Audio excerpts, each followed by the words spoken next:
Ireka tubashimire kandi tubaye ikaze mwe mudukurikira amakuru n'ibiganiro tubagezeho gatanu kuri gatanu.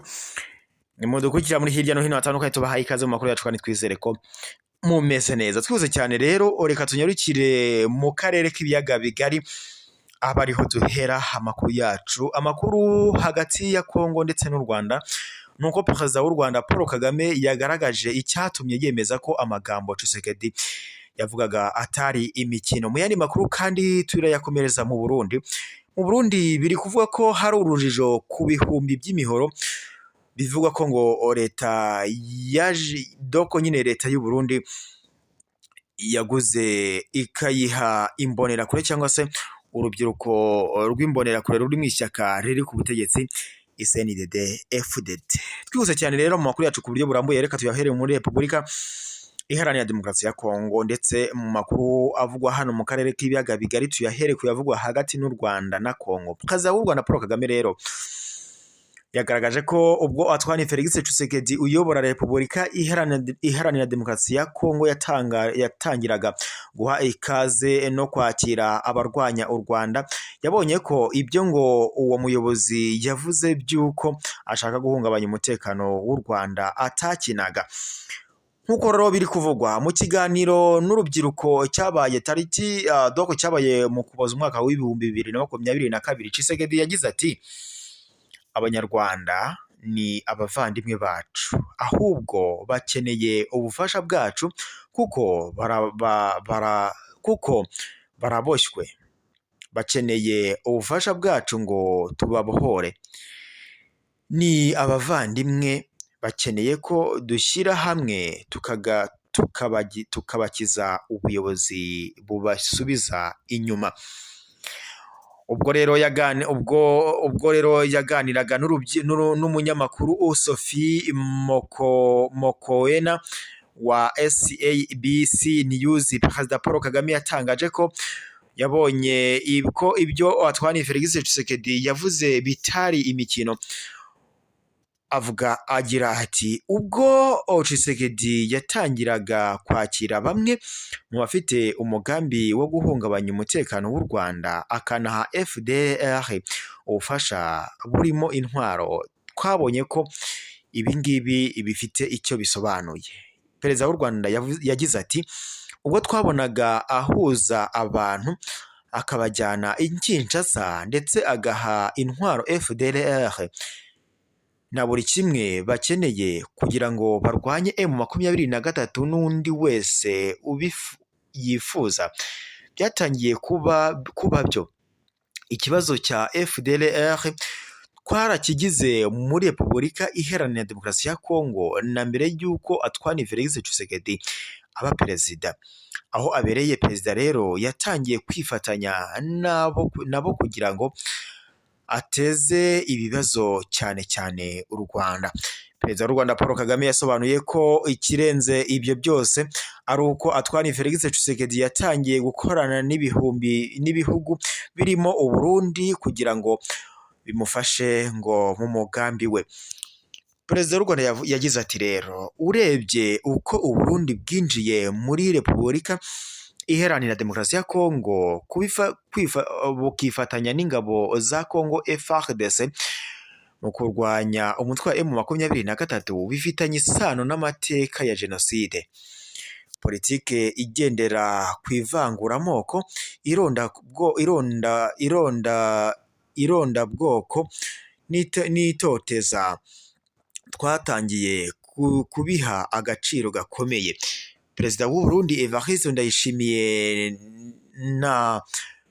nawe muri Mutarama 2024 yabwiye urubyiruko rwari rwateraniye i Kinshasa ko Abanyarwanda bakwiye gufashwa ngo kwibohora kuko ngo bagizwe imfungwa. Mu bihe bitandukanye leta y'u Rwanda byamaganye amagambo ya Antoine Felix Tshisekedi na Ndayishimiye, isobanura ko izakora ibishoboka byose kugira ngo umutekano w'igihugu udahungabanywa n'ababifitemo umugambi, nk'uko byakomeje kugenda bitangazwa n'aba nyine haribo Perezida wa Kongo Antoine Felix Tshisekedi ndetse n'uw'u Burundi, nk'uko amakuru yakomeje kugenda atangazwa, yakomeje kugenda abigaragaza. Dukomereza amakuru yacu rero mu Burundi. Mu Burundi rero kuri ubu ikiri kuhavugwa, mu Burundi amakuru ari gutangazwa cyangwa se ari guturukayo biravugwa ko hari amakamyo agera kuri 4 yuzuye imihoro yagejejwe mu Burundi. Nk'uko biri gutangazwa rero, amakuru aturuka muri iki gihugu cy'u Burundi aravuga ko leta ngo hari imihoro leta nyine doko leta y'iki gihugu irimo guha imbonerakure urubyiruko rwo mu ishyaka riri ku butegetsi CNDD-FDD nyuma yo kuyitumiza mu Bushinwa. Kuva mu mpera z'ukwezi gushize nibwo iyo mihoro bivuga ko yatangiye gutangwa, nk'uko ikinyamakuru Rwanda kikomeza kugenda akibivuga. Iki gitangazamakuru rero kivuga ko kuwa 18 Werurwe mu mwaka wa 2020 doko nyine iki gitangazamakuru kivuga ko kuva kuwa 18 Werurwe umwaka wa 2024 aribwo iyo mpangango yinjiye mu Burundi itwawe n'amakamyo afite plaque zo muri Tanzania. Amakuru rero dukura yakomeza kuvuga ko aya makamyo kugira ngo yemererwe kwinjira mu Burundi ngo byabanje kugorana, bijyanye nuko ngo abari bayatwaye banze kwereka abakozi b'ikigo OBR gishinzwe abinjira n'abasohoka ngo ibiranga doko nyine ibiranga iyo mizigo ngo yari ipakiwe muri ayo makamyo. Rwanda rero ikomeza ivuga ko ngo byabaye ngombwa ko abategetsi bo hejuru bari batumije iriya mihoro batanga itegeko ngo ry'uko ntawemerewe kuyisuzuma itaragera i Bujumbura. Amakuru rero avuga ko iyo mihoro ngo nyuma yo kugezwa i Bujumbura yahise byihuse itangira guhabwa imbonerakure, ndetse ngo ko kuwa mbere tariki ya 10 Mata 2024 izo mu ntara ya Bujumbura arizo ngo zari zitahiwe kuyihabwa. Umwe rero mu mbonerakure zayihawe yavuze ko ngo we na bagenzi be babwiwe ko ariyo ngo kurwanya umwanzi, yungamo ko ngo muri iyi minsi ngo abanzi b'amahoro n'umutekano ubu ngo babaye benshi mu Burundi. Kugeza ubu rero ntiharamenyekana abanzi b'u Burundi batumye b'u Burundi doko nyine kugeza amagingo ya ntiharamenyekana abanzi bugarije u Burundi ndetse batumye bugura iriya mihoro. Bivugwa ko ngo yari yuzuye kontineri zigera kuri 4. Andi makuru rero aturuka n'ubundi muri iki gitangazamakuru avuga ko mbere y'uko iyi mihoro igera mu Burundi, Tanzania ngo yari yayifatiriye ku mpamvu z'uko nta ruhushya rwanditse rwagaragazaga ko leta ya Gitega ariyo yayitumijeho.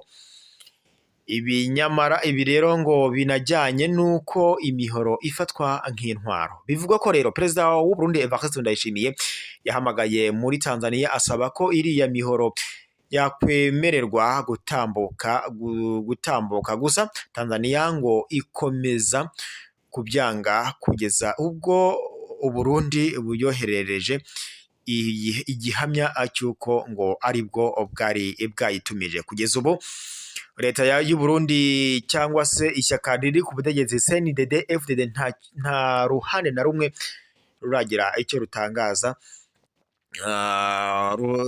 nyine ku bijyanye n'ibi bikoresho cyangwa se n'iyi imihoro yinjijwe muri leta y'u Burundi. Gusa rero amakuru yakomeje kugenda ashyirwa ahagaragara. Bivugwa ko abatavuga rumwe n'ubutegetsi bwa leta ya Kongo doko nyine abatavuga rumwe n'ishyaka riri ku butegetsi CNDD-FDD barahungabanywa cyangwa se bamwe baricwa abandi bakaburirwa irengero. Ubu rero biri kwibazwa koko nimba iyi mihoro aba banzi bavuga b'igihugu baba ari abatavuga rumwe n'ubutegetsi bw'u Burundi, nk'uko amakuru dukurayo rero akomeza kugenda bitangaza. Bivuga ko rero abatavuga rumwe n'ubutegetsi bw'u Burundi ubu ngubu bahangayitse bidasanzwe, ndetse ko ubuzima bwabo ngo bushobora no gushyirwa mu kaga. Wowe wari udukurikiye rero mu makuru n'ibiganiro tukugezaho 5 kuri 5, turabashimiye, mukomeze kugira impagarike n'ubugingo, ukande subscribe cyangwa sabone bitewe n'ururimi ukoresha, maze uzajya ubona amakuru n'ibiganiro uyu muyoboro wacu wa YouTube ugenda ukugezaho 5 kuri 5. Turabashimiye, mukomeze kugira impagarike n'ubugingo.